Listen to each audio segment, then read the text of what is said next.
listening to the Chapter a Day Bible Study.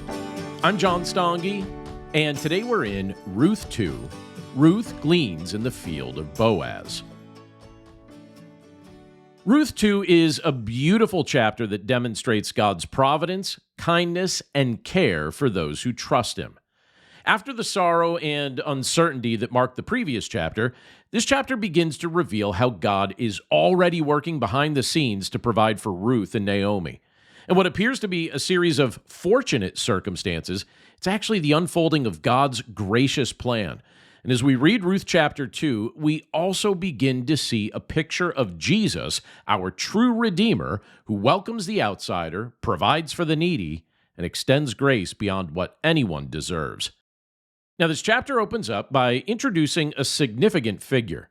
Verse 1 says, "Now Naomi had a relative of her husband's, a worthy man of the clan of Elimelech, whose name was Boaz." This introduction prepares us for the role that Boaz is going to play in the story. He's a relative of Naomi's deceased husband, making him a potential kinsman redeemer according to Israelite law. At this point, Ruth doesn't know what God has in store. She simply knows that she and Naomi need food. So Ruth takes the initiative and she asks Naomi for permission to glean in the fields. Now, the Mosaic law allowed the poor and widows and foreigners and vulnerable people to gather leftover grain after the harvesters had passed through the fields.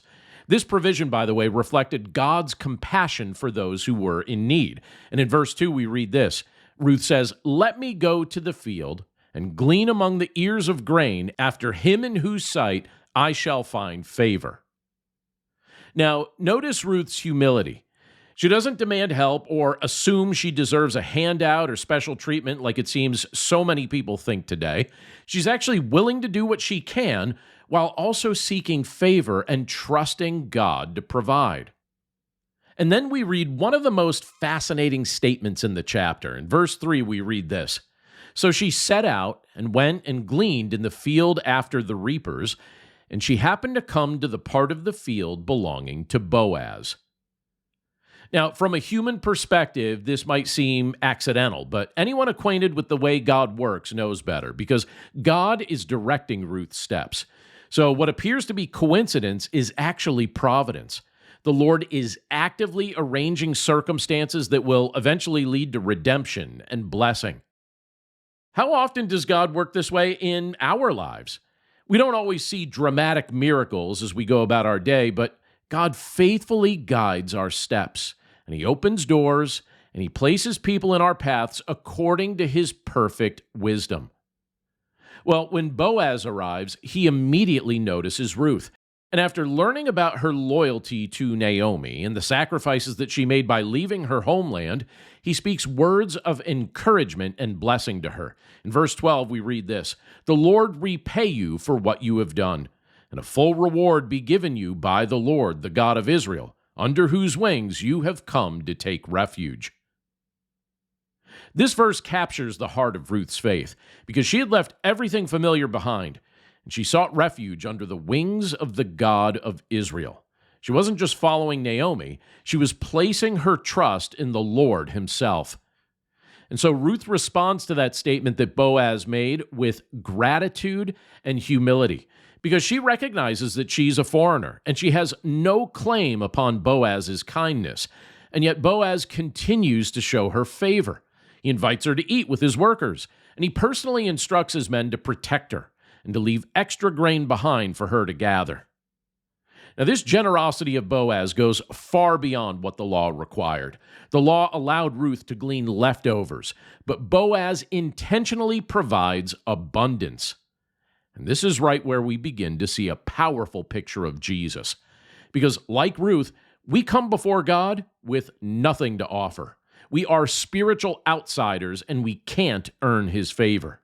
And yet Jesus welcomes us, and He provides for us, and He protects us, and He blesses us with grace upon grace.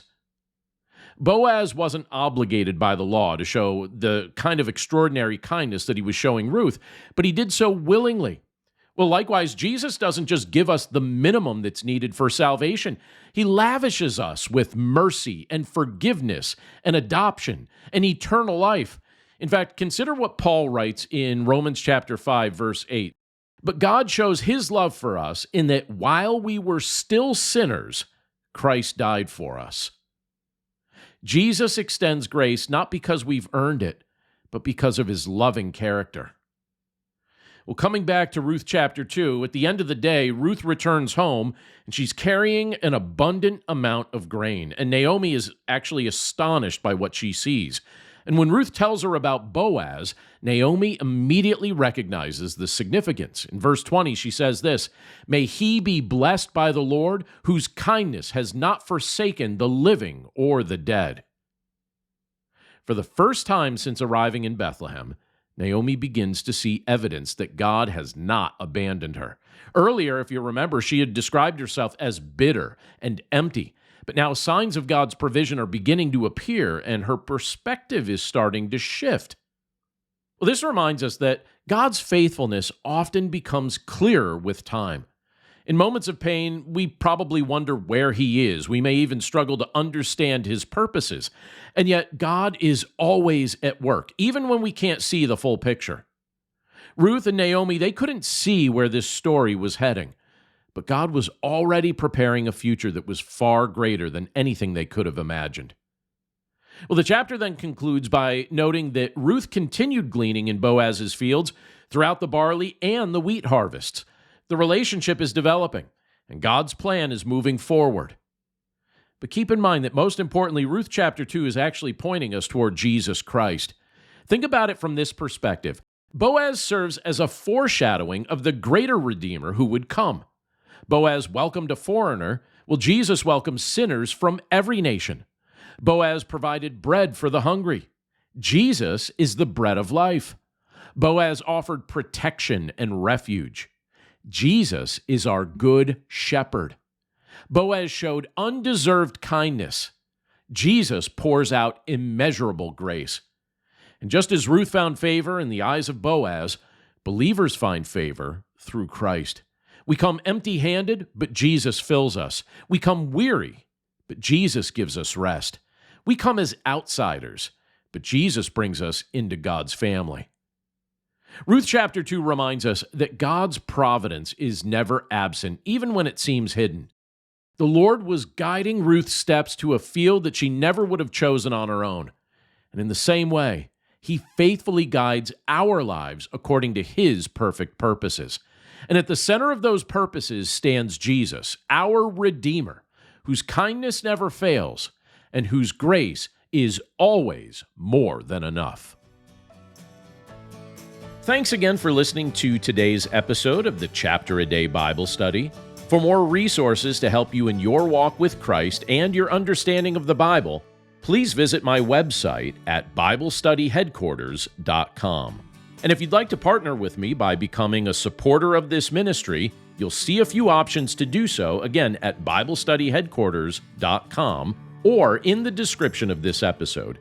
As always, thank you for your prayers, thank you for your support, and thank you for your willingness to share this content with others.